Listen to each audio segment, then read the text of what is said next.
पोलिसांनी गुजरातमध्ये बसने होणारी विदेशी दारूची तस्करी उधळली, दोघांना अटक. नंदुरबार पोलिसांची मोठी कारवाई.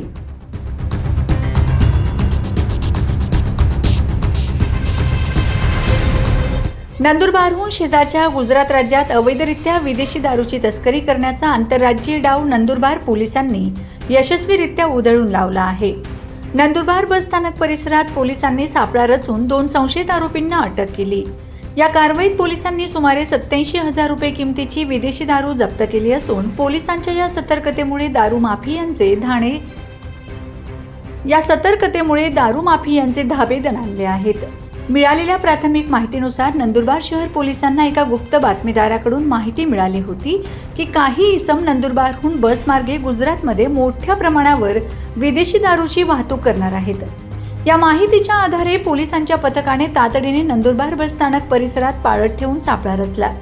या दरम्यान बस स्थानक परिसरात संशयास्पदरित्या फिरणाऱ्या आणि हालचाली करणाऱ्या 2 व्यक्तींवर पोलिसांची नजर पडली. पोलिसांनी तात्काळ त्यांना ताब्यात घेऊन त्यांची कसून झडती केली. पोलिसांनी आरोपींची झडती घेतली असता त्यांच्याकडून विविध नामांकित ब्रँडच्या विदेशी दारूच्या बाटल्यांचा साठा आढळून आलाय. जप्त करण्यात आलेल्या या विदेशी दारूची बाजारातील किंमत सुमारे 87,000 रुपये असल्याची माहिती पोलिसांनी दिली आहे. पोलिसांनी केलेल्या प्राथमिक चौकशीत धक्कादायक माहिती समोर आली आहे. हे दोन्ही आरोपी ही विदेशी दारू नंदुरबारहून बस प्रवासाचा मार्ग वापरून थेट गुजरात राज्यातील डेडियापाडा येथे नेण्याच्या तयारीत होते. गुजरातमध्ये दारूबंदी असल्याने तिथल्या चढ्या दराने ही दारू विकण्याचा त्यांचा डाव होता. मात्र त्यापूर्वीच ते पोलिसांच्या जाळ्यात अडकलेत. या प्रकरणी दोन्ही संशयित आरोपींना अटक करण्यात आली असून त्यांच्या विरुद्ध नंदुरबार शहर पोलीस ठाण्यात गुन्हा दाखल करण्याची प्रक्रिया सुरू करण्यात आली आहे. या कारवाईत 87,000चा मुद्देमाल जप्त करण्यात आला आहे. अटक करण्यात आलेल्या आरोपींची सध्या कसून चौकशी सुरू आहे.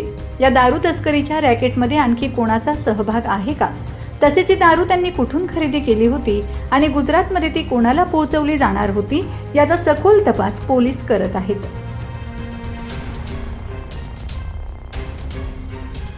Bureau report, Navapur express news, Nandurbar.